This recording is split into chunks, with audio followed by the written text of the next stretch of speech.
السلام عليكم ورحمة الله وبركاته. الحمد لله والصلاة والسلام على رسول الله. أما بعد، اللهم علمنا ما ينفعنا وانفعنا بما علمتنا وزدنا علما يا رب العالمين. அன்புள்ள சகோதர சகோதரிகளே, அல்லாஹுடைய மிக பெரும் கருணையினால் இந்த காலை வேளையிலே அவனுடைய கலாமாகிய குர்ஆனை கற்றுக்கொள்வதற்காக நாம் எல்லோரும் ஒன்று சேர்ந்திருக்கிறோம். அல்ஹம்துலில்லாஹ். நபிகள் நாயகம் ஸல்லல்லாஹு அலைஹி வஸல்லம் அவர்கள் சொன்னார்கள், ஹைருக்கும் மன் தஅல்லமல் குர்ஆன வ அல்லமஹு. குர்ஆனை தானும் கற்று மற்றவர்களுக்கும் கற்றுக் கொடுப்பவரே உங்களில் சிறந்தவர் என்று குறிப்பிட்டார்கள். அந்த பெரிய பாக்கியத்தோடு நாம் எல்லோரும் இந்த இடத்திலே அமர்ந்திருக்கிறோம். அல்லாஹு தஆலா நம் எல்லோருக்கும் இஹ்லாஸை தர வேண்டும். நம்முடைய முயற்சிகளை அல்லாஹு தஆலா கபூல் செய்ய வேண்டும். அன்புள்ள சகோதர சகோதரிகளே, இந்த தொடர் வகுப்பிலே சூரத்துல் பக்ராவினுடைய விளக்கத்தை நாம் பார்த்து கொண்டு வருகிறோம். அல்ஹம்துலில்லாஹ். அந்த வகையில் இன்றைய வகுப்பிலே 272வது வசனத்திற்குரிய விளக்கத்தை நாம் பார்க்கலாம். அல்லாஹு தஆலா இந்த வசனத்திலே சொல்கிறான், அஊது பில்லாஹி மினஷ் ஷைத்தானிர் ரஜீம், லைஸ அலைக ஹுதாஹும் வலாக்கின் அல்லாஹ யஹ்தி மன் யஷா வமா துன்ஃபிகூ மின் கைரின் ஃபலிஅன்ஃபுசிகும் வமா துன்ஃபிகூன இல்லா இப்திகாஅ வஜ்ஹில்லாஹ் வமா துன்ஃபிகூ மின் கைரின் யுவஃபா இலைக்கும் வ அன்தும் லா துظلمون. நபிகள் நாயகம் ஸல்லல்லாஹு அலைஹி வஸல்லம் அவர்களை பார்த்து அல்லாஹ் சொல்கிறான், நபியே, அவர்களை நேர்வழியில் செலுத்துவது உமது பொறுப்பல்ல. லைஸ அலைக ஹுதாஹும். அவர்களை, அதாவது மக்களை நேர்வழியில் செலுத்துவது உமது கடமை அல்ல, உமது பொறுப்பல்ல. வலாக்கின் அல்லாஹ் யஹ்தி மன் யஷா. என்றாலும் அல்லாஹ் தான் நாடியோரை நேர்வழியிலே செலுத்துகிறான், நாடியோருக்கு நேர்வழியை கொடுக்கிறான். வமா துன்ஃபிகூ மின் கைரின் ஃபலிஅன்ஃபுசிகும். நீங்கள் நல்லவற்றில் எதை செலவிட்டாலும் அது உங்களுக்குரியதே. நீங்கள் நல்லவற்றில் எதை செலவு செய்தாலும் அது உங்களுக்குரியதே. வமா துன்ஃபிகூன இல்லா இப்திகாஅ வஜ்ஹில்லாஹ். அல்லாஹ்வின் முகத்தை நாடியே அன்றி நீங்கள் செலவு செய்ய வேண்டாம். அல்லாஹ்வின் முகத்தை நாடியே அன்றி நீங்கள் செலவு செய்ய வேண்டாம்.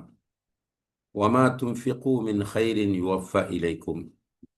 நீங்கள் நல்லவற்றிலிருந்து எதை செலவிட்டாலும் அது நிறைவாக உங்களுக்கு வழங்கப்படும். வ அன்தும் லா துظلمون.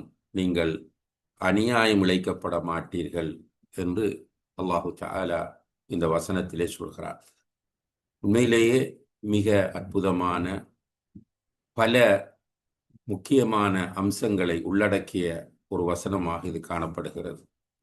குறிப்பாக 261வது வசனத்திலிருந்து அல்லாஹுடைய பாதையில் செலவு செய்வதை பற்றி அல்லாஹு தஆலா பேசிக்கொண்டு வருகிறார். அந்த தொடரில் இந்த வசனத்திலும் அவன் செலவு செய்வதை பற்றி பேசுவதை நாம் காணக்கூடியதாக இருக்கிறது. அதே நேரத்தில் மேலதிகமாக சில தகவல்களையும் அல்லாஹ் இங்கே தருகிறார். அதிலே பிரதானமாக முன்னால் பல வழிகாட்டல்கள் பொருளாதாரம் தொடர்பாக, கல்வி தொடர்பாக, ஷைத்தானுடைய ஊசலாட்டங்கள் தொடர்பாக முன்வைக்கப்பட்டன. அவற்றை நபிகள் நாயகம் ஸல்லல்லாஹு அலைஹி வஸல்லம் அவர்கள் அந்த மக்களுக்கு ஓதி காண்பிக்கிறார்கள்.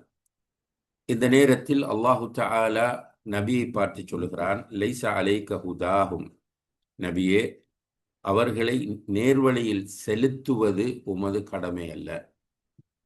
அதாவது அவர்களுக்கு நேர்வழியை கொடுப்பது உமது கடமை அல்ல. பொதுவாக நாம் சூரத்துல் ஃபாத்திஹாவினுடைய விளக்கத்தை பார்க்கும் போதும் சுட்டி காட்டியிருந்தோம். நேர்வழி என்பதை பொறுத்தவரையில், ஹிதாயத் என்பதை பொறுத்தவரையில், இந்த உலகத்தில் ஒரு மனிதனுக்கு கிடைக்கிற மிகப்பெரிய நிஅமத் ஹிதாயத்து தான். இதை புரிந்து கொண்டவர்கள் அல்ஹம்துலில்லாஹ், புரியாதவர்கள் புரிந்து கொள்ள முயற்சி செய்ய வேண்டும். காசு, பணம், அதாவது ஆரோக்கியம், குழந்தை குட்டிகள் எல்லாமே இந்த உலகத்தில் நமக்கு கிடைக்கிற நியமத்துகளாக இருந்தாலும் அந்த நியமத்துகள் அனைத்துமே நம்மை விட்டு போகக்கூடியவை, நம்மோடு சேர்ந்து வரக்கூடியவை அல்ல. ஆனால் ஹிதாயத் என்கிற நியமத் மாத்திரம்தான் நம்மோடு தொடர்ச்சியாக பயணிக்கக்கூடியது, நாம் மௌத்தான பிறகும் நம்மோடு வரக்கூடியதாகும். அந்த வகையில் நமக்கு அல்லாஹ் தந்திருக்கிற மிகப்பெரிய நியமத் எது என்று கேட்டால் அது ஹிதாயத்து தான். அல்லாஹ் நேர்வழியில் நம் அனைவரையும் நிலைத்திருக்க செய்வானாக. அன்புள்ள சகோதர சகோதரிகளே, இந்த ஹிதாயத்தை குர்ஆன் நமக்கு இரண்டாக பிரித்து சொல்கிறது. ஒன்று ஹிதாயத் இர்ஷாத், இன்னும் ஒன்று ஹிதாயத் தௌஃபீக். ஹிதாயத் இர்ஷாத் என்றால் நேர்வழி காட்டுவது, இதுதான் நேர்வழி என்பதை சொல்லி அடையாளப்படுத்துவது. ஹிதாயத் தௌஃபீக் என்றால் நேர்வழியை கொடுப்பது. இதை நன்றாக நாம் புரிந்து கொள்ள கடமைப்பட்டிருக்கிறோம், அடிக்கடி நினைவுபடுத்திக் கொள்ளவும் வேண்டும். ஏனென்றால் மனிதர்களில் நல்லவர்கள் எல்லோரும் மற்றவர்களுக்கு ஹிதாயத்தை கொடுத்துவிட ஆசைப்படுகிறார்கள். ஆனால் நிச்சயமாக ஹிதாயத்தை கொடுப்பது நம்முடைய கையில் உள்ள ஒரு விஷயம் கிடையாது. ஹிதாயத் கொடுப்பது அல்லாஹுடைய கையில் உள்ளதாகும். அதனால்தான் அல்லாஹ் சொல்லுகிறான், லைசா அலைக்க ஹுதாஹும், நபியே அவர்களுக்கு நேர்வழியை கொடுப்பது உன்னுடைய கடமை அல்ல, உன்னுடைய பொறுப்பல்ல. இந்த உலகத்தில் மிக உயர்ந்தவர்களாக ரசூல்மார்களும், ரசூல்மார்களில் மிக உயர்ந்தவர்களாக உலுல் அஸும் என்று சொல்லக்கூடிய 5 ரசூல்மார்களும், அவர்களுக்கு அடுத்த நிலையில் ஏனைய ரசூல்மார்களும், அதற்கு அடுத்த நிலையில் நபிமார்களும் காணப்படுகிறார். இந்த ரசூல்மார்கள், நபிமார்கள் யாருமே அவர்கள் நினைத்தவர்களுக்கெல்லாம் அவர்களால் நேர்வழியை கொடுக்க முடியவில்லை. முதல் ரசூலாக அடையாளப்படுத்தப்படக்கூடிய நூஹ் அலைஹிஸ்ஸலாம் அவர்கள்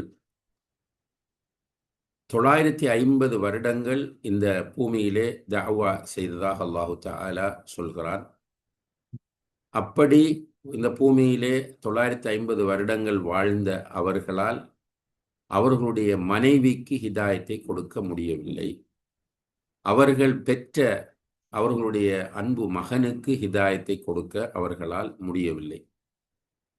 அல்லாஹுடைய ஹலீல் என்று அடையாளப்படுத்தப்படக்கூடிய உலுல் அஸும்களில் ஒருவராகிய இப்ராஹிம் அலைஹிஸ்ஸலாம் அவர்களுக்கு அவர்களுடைய தந்தைக்கு ஹிதாயத்தை கொடுக்க முடியவில்லை. இறுதி தூதர் முஹம்மது முஸ்தபா ஸல்லல்லாஹு அலைஹி வஸல்லம் அவர்களுக்கு அவர்களுடைய பெரிய தந்தை அபூ தாலிப் அவருக்கு ஹிதாயத்தை கொடுக்க அவரால் முடியவில்லை. எனவே இந்த உலகத்தில் எந்த ஒரு மனிதனாலும் யாருக்கும் ஹிதாயத்தை கொடுக்க முடியாது. இதில் நாம் உறுதியாகவும் தெளிவாகவும் இருக்க வேண்டும். அல்லாஹ் குர்ஆனில் வேறொரு இடத்திலே சொல்லும் போது நபியை பார்த்து சொல்கிறான், இன்னக லா தஹ்தி மன் அஹ்பப்த, நபியே நீர் விரும்புகிறவர்களுக்கெல்லாம் ஹிதாயத்தை கொடுக்க உன்னால் முடியாது. நபியே நீர் விரும்புகிறவர்களுக்கெல்லாம் ஹிதாயத்தை கொடுக்க உன்னால் முடியாது. வலாக்கின் அல்லாஹ யஹ்தி மன் யஷா, இருந்தாலும் யாருக்கு ஹிதாயத் கொடுக்க வேண்டும் என்று அல்லாஹ் நாடுகிறானோ அவர்களுக்குத்தான் அல்லாஹ் ஹிதாயத்தை கொடுப்பான். அப்ப நாம் விரும்புகிறவர்களுக்கெல்லாம் ஹிதாயத்தை நம்மால் கொடுத்து விட முடியாது. ஆனால் ஹிதாயத்தை நாம் அடையாளப்படுத்தலாம், ஹிதாயத்தை காட்டலாம். அல்லாஹ் நபியை பார்த்து சொல்கிறான், இன்னக லதஹ்தி இலா சிராத்தின் முஸ்தகீம், நபியே நீங்கள் நேர்வழியின்பால் வழிகாட்டுகிறீர்கள் என்று சொல்கிறார். அப்ப நாம் எல்லோரும் நேர்வழியின்பால் எது நேர்வழி எது ஹிதாயத் என்று நமக்கு தெரிகிறதோ அதன்பால் வழிகாட்ட வேண்டிய பொறுப்போடு இருக்கிறோம். நாம் மௌத்தாகும் வரைக்கும் அல்லது நாம் யாரை டார்கெட் பண்ணுகிறோமோ அவர் மௌத்தாகும் வரைக்கும். இதை புரிந்து கொள்ளுங்கள். ஒன்றில் நாம் மௌத்தாக வேண்டும் அல்லது நாம் யாரை டார்கெட் பண்ணுகிறோமோ அவர்கள் மூத்தாக வேண்டும். அது வரைக்கும் இதுதான் நேர்வழி, இதுதான் நேர்வழி, இதுதான் சத்தியம், இதுதான் ஹிதாயத் என்று நாம் சொல்லிக்கொண்டே இருக்க வேண்டும். ஆனால் அல்லாஹ் எப்போது நாடுகிறானோ அப்போதுதான் அவர்களுக்கு ஹிதாயத் கிடைக்கும். இதை நாம் மிக உறுதியாக புரிந்து கொண்டு பயணித்தால் அல்ஹம்துலில்லாஹ் தஅவா பணியில் நமக்கு சோர்வு வராது. தஅவா பணி என்று சொன்னால் நம்ம ஒரு பயான் பண்ணி கொண்டு திரிவதை நான் குறிப்பிடவில்லை, அதுவும் அடங்கும். இப்போ ஒரு தந்தையாக, ஒரு தாயாக, ஒரு கணவனாக, ஒரு மனைவியாக, ஒரு பிள்ளையாக, ஒரு சகோதரனாக நாம் நம்முடைய வீட்டில் தஅவா முயற்சிகள் ஈடுபடுவோம். சில நேரம் நம்முடைய தந்தைக்கு ஹிதாயத் கிடைக்காமல் இருக்கும், நம்முடைய சகோதரனுக்கு ஹிதாயத் கிடைக்காமல் இருக்கும், நம்முடைய பிள்ளைக்கு ஹிதாயத் கிடைக்காமல் இருக்கும். நாம் விரக்தி அடைந்து விடக்கூடாது. நாம் ஒவ்வொரு நாளும் ஒவ்வொரு வேளையும் ட்ரை பண்ணிக்கொண்டே இருக்க வேண்டும். துவா கேட்டுக்கொண்டு முயற்சி செய்து கொண்டிருக்க வேண்டும். அல்லாஹ் நாடினால் அவர்களுக்கு நேர்வழி கிடைக்கும். இதைத்தான் அல்லாஹ் இங்கே நமக்கு சொல்கிறான். லைஸ அலைக ஹுதாஹும் வலாக்கின் அல்லாஹ யஹ்தி மன் யஷா. நபியே, அவர்களுக்கு நேர்வழியை கொடுப்பது உன்னுடைய பொறுப்பல்ல. அல்லாஹ் நாடினால் நேர்வழி கொடுப்பான் என்று அல்லாஹ் சொல்லுகிறார். இதே கருத்தை பல குர்ஆனின் இன்னும் சில இடங்களிலும் அல்லாஹ் சொல்வதை நாம் அறிந்து வைத்திருக்கிறோம்.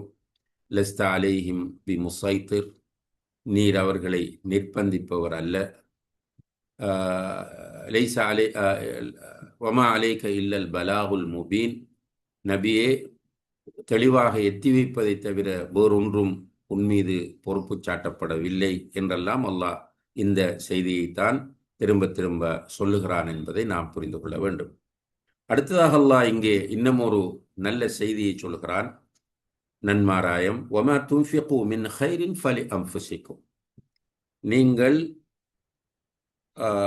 நல்லவற்றில் இருந்து எதை செலவிட்டாலும் அது உங்களுக்கு.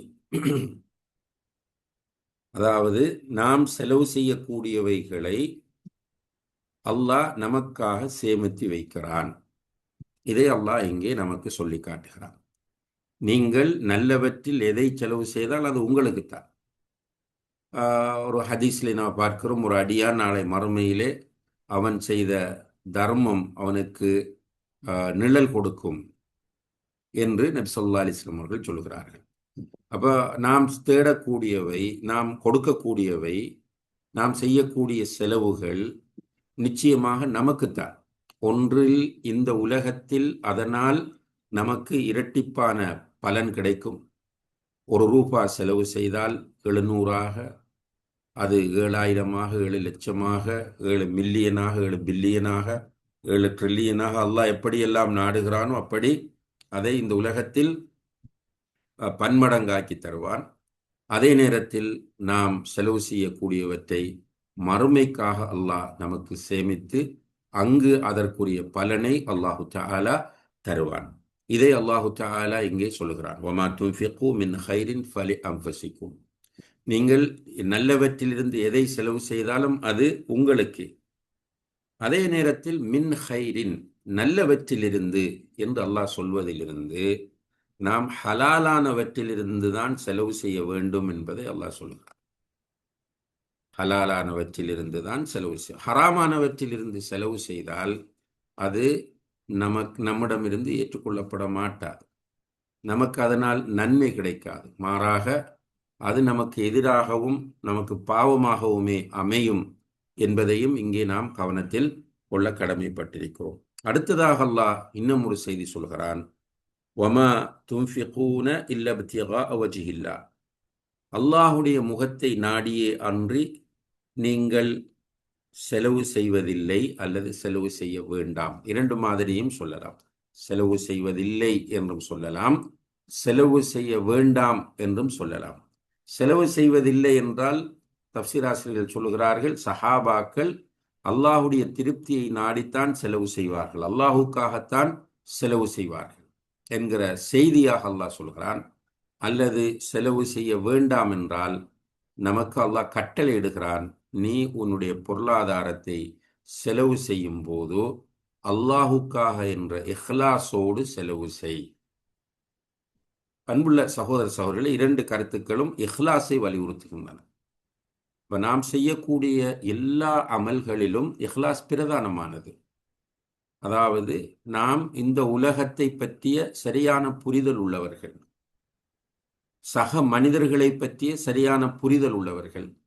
எனவே இந்த அழிந்து போகக்கூடிய உலகம், திடீரென மாறக்கூடிய மனிதன், இவனை திருப்திப்படுத்துவதற்காக வேண்டி நம்முடைய இபாதத்துகளையும் அமல்களையும் நாம் செய்துவிட்டு நஷ்டமடைந்து விடக்கூடாது. என்றென்றும் உயிரோடு இருக்கக்கூடிய, மரணிக்காத, எல்லாவற்றுக்கும் ஆற்றலுள்ள, நம்மையும் இந்த பிரபஞ்சத்தையும் படைத்த அந்த ரப்புல் ஆலமீனுக்காக மட்டுமே நாம் எல்லாவற்றையும் செய்ய வேண்டும். நாம் பாதையிலே கிடக்கிற ஒரு அழுக்கை அப்புறப்படுத்துவதாக இருந்தாலும், ஒரு சகோதரனை பார்த்து புன்முறுவல் செய்வதாக இருந்தாலும், ஒரு ரூபா தர்மம் செய்வதாக இருந்தாலும், அல்லாஹ் ஒருவனுக்காக என்கிற அந்த இஹ்லாஸோடு நாம் செய்ய வேண்டும். அதற்கு அல்லாஹ் தௌஃபீக் செய்ய வேண்டும். நாம் முயற்சி செய்ய வேண்டும், பிரார்த்தனை செய்ய வேண்டும். அன்புள்ள சகோதர சகோதரிகள், இஹ்லாஸ் இல்லாமல் நாம் செய்யக்கூடிய எந்த ஒரு அமலும் அல்லாஹ்விடத்தில் ஏற்றுக்கொள்ளப்பட மாட்டாது. இது ஒரு பாயிண்ட். இஹ்லாஸ் இல்லாமல் ஒரு இபாதத்தை நாம் செய்தால் அது ரியாவாக மாறிவிடும். இஹ்லாஸ் இல்லாமல் ஒரு அமலை நாம் செய்கிற போது அது ரியா, முகஸ்துதியாக மாறிவிடும். முகஸ்துதி என்பது ஷிர்குல் அஸ்கராகும், சிறிய இணை வைத்தல். சிறிய இணை வைத்தல் என்பது பெரிய இணை வைத்தலுக்கு அடுத்த நிலையில் உள்ளது. பெரும்பாவங்களை விட பெரியது. விபச்சாரம், கொலை, கொள்ளையை விட மோசமானதுதான் ரியா. ரியா என்று சொல்லும் போது சிறிய இணை வைத்தல், சிறிய இணை வைத்தல் என்று நம்முடைய காதுக்கு பட்டு நிறைய பேர் அதற்குரிய அந்த பெருமானத்தை சரியாக கொடுப்பதில்லை. சிறிய இணை வைத்தல் என்றால் பெரிய இணை வைத்தலுக்கு அடுத்த நிலையில் இருப்பது. அதே நேரத்தில் விபச்சாரம், கொலை, கொள்ளை, சூதாட்டம், வட்டி போன்ற அனைத்து பெரும்பாவங்களை விடவும் மோசமானது ரியா, முகஸ்துதி. அல்லாஹ் என்னையும் உங்களை மேலிருந்து பாதுகாக்க வேண்டும். எனவே அன்புள்ள சகோதர சகோதரிகளே, நாம் செய்யக்கூடிய எல்லா காரியங்களையும் அல்லாஹ் ஒருவனுக்காக என்ற நிலையில் நாம் செய்துவிட வேண்டும். இந்த வசனத்தை அஹ்லு சுன்னா வல் ஜமாஅ இன்னும் ஒரு முக்கியமான அகீதாவுடைய அம்சத்தை சொல்வதற்காக பயன்படுத்துவார்கள். அதுதான் வஜ்ஹுல்லாஹ். அல்லாஹுக்கு முகம் இருக்கிறது. வஜ்ஹுல்லான்னா அல்லாஹுடைய முகம். அல்லாஹுக்கு முகம் இருக்கிறது என்பதை வலியுறுத்துவதற்காக இந்த வசனத்தை சொல்லுவார்கள். நம்ம தொடர்ந்து சொல்லிக் கொண்டு வருகிற ஒரு முக்கியமான அம்சம்தான் தௌஹீதுல் அஸ்மா வஸ்ஸிஃபாத் என்பது. அல்லாஹுடைய சிஃபத்துகளை, அல்லாஹுடைய பண்புகளை அல்லாஹ் குர்ஆனிலும் அல்லாஹுடைய தூதர் ஹதீஸிலும் சொன்னபடி திரிவுபடுத்தாமல், வேறு அர்த்தம் கொடுக்காமல், மறுக்காமல், உதாரணம் சொல்லாமல் நாம் ஏற்றுக்கொள்ள வேண்டும். நம்ம கற்பனைக்குள் போகக்கூடாது, வேறு விளக்கங்களுக்கும் போய்விடக்கூடாது, வருவதை மறுத்து விடவும் கூடாது. அல்லாஹ் சொன்னால் அப்படியே போய்கொண்டே இருக்க வேண்டும். அல்லாஹுக்கு முகம் இருக்கிறது. எப்படி இருக்கும்? அல்லாஹுடைய முகம் நம்முடைய முகத்தை போன்றதா? ஏனைய படைப்புகளுடைய முகம்? இந்த ஆய்வுகள், இந்த விளக்கங்கள் எல்லாம் சொல்லக்கூடாது. அப்படி போனால் தெளிவான வழிகேட்டுக்கும் ஷிருக்குக்கும் போய்விடுவோம். ஆனால் நம்ம என்ன நம்ப வேண்டும்? அல்லாஹுக்கு முகம் இருக்கிறது. ஏன் நம்புகிறோம் என்றால், நாம கற்பனை பண்ணி புதிய ஒரு பிதஅத்தான கொள்கையை கொண்டு வந்து நம்பவில்லை. அல்லாஹ் குர்ஆனில் இருக்கிறது என்று சொல்வதனால் நம்ம நம்புகிறோம். அப்படி வரலன்னா நம்ம நம்ப மாட்டோம். இப்ப அல்லாஹுக்கு முகம் இருக்கிறது என்று வருகிறது, நம்புகிறோம். அல்லாஹுக்கு கண்கள் இருக்கின்றன என்று வருகிறது, நம்புகிறோம்.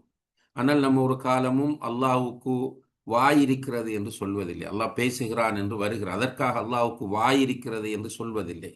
ஏனென்றால் அப்படி குர்ஆனில் ஹதீஸில் வரவில்லை. அதை நல்ல நுணுக்கமாக புரிந்து கொண்டால் இதனுடைய அர்த்தம் புரியும். நிறைய பேர் இதிலே வழிகட்டு போயிருக்கிறார்கள். எனவே அன்புள்ள சகோதர சகோதரிகளே, அல்லாஹுக்கு முகம் இருக்கிறதா இல்லையா ஆன்சர் பண்ண வேண்டியது நீங்களும் நானும் அல்ல, குர்ஆன். குர்ஆன் என்ன சொல்லுகிறது என்றால் அல்லாஹுக்கு முகம் இருக்கிறது என்று சொல்கிறது. அல்லாஹுடைய முகம் எப்படி?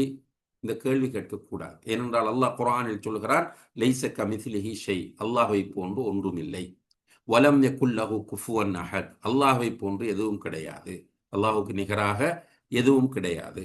எனவே அல்லாஹ்வுடைய முகம் எப்படி இருக்கும் என்று கேள்வி கேட்பதோ, அல்லது அல்லாஹுடைய முகத்தை கற்பனை பண்ணுவதோ அல்லது அல்லாஹுடைய முகம் என்பது முகமல்ல வேறு ஒன்று என்று அதற்கு விளக்கம் சொல்வதோ நிச்சயமாக வழிகட்ட போக்காகும். அல்லாஹ் அந்த நிலையிலிருந்து நம்மை பாதுகாக்க வேண்டும். அடுத்ததாக மீண்டும் அல்லாஹ் வலியுறுத்துகிறான், வமா துன்ஃபிகு மின் கைரின் யுவஃப இலைக்கும் அன்தும் லா துதுலமூன். நீங்கள் நல்லவற்றிலிருந்து எதை செலவு செய்தாலும் நிறைவாக உங்களுக்கு தரப்படும், நீங்கள் அநீதி இழைக்கப்பட மாட்டீர்கள். இது அல்லாஹுடைய ப்ராமிஸ். நீங்கள் நல்லவற்றிலிருந்து எதை செலவு செய்தாலும் நிறைவாக உங்களுக்கு கிடைக்கும், பயப்பட தேவையில்லை. உங்களுடைய அல்லாஹ் உங்களுக்கு அநீதி இழைக்க மாட்டான். கடைசி வரைக்கும் உங்களுக்கு அந்த விஷயத்தில் அநீதி இழைக்கப்படும். நம்பிக்கையோடு செலவு செய்யுங்கள், உங்களுக்கு நிறைவாக கிடைக்கும். இந்த உலகத்திலும் அல்லாஹ் வாக்களித்த அந்த பன்மடங்காக்கப்படுதல் என்கிற அம்சம் நடக்கும். அதே போல மறுமையிலும் உங்களுக்கு நிறைவாக கிடைக்கும். இந்த அல்லாஹுக்காக நீங்கள் செலவு செய்வதில் கடுகளவேனும் நீங்கள் அநீதி இழைக்கப்பட மாட்டீர்கள் என்பதை சொல்லி இந்த வசனத்தை அல்லாஹ் நிறைவு செய்கிறான். எனவே எல்லாம் வல்ல அல்லாஹு தஆலா எல்லா வசனங்களையும் நாம் சரியாக புரிந்து அமல் செய்ய முயற்சி செய்வது போல இந்த வசனத்தையும் சரியாக புரிந்து அமல் செய்வதற்கு நம்ம எல்லோருக்கும் தௌஃபிக் செய்வானாக. وآخر دعوانا أن الحمد لله رب العالمين والسلام عليكم ورحمة الله وبركاته. سبحانك اللهم وبحمدك أشهد أن لا إله إلا أنت أستغفرك وأتوب إليك.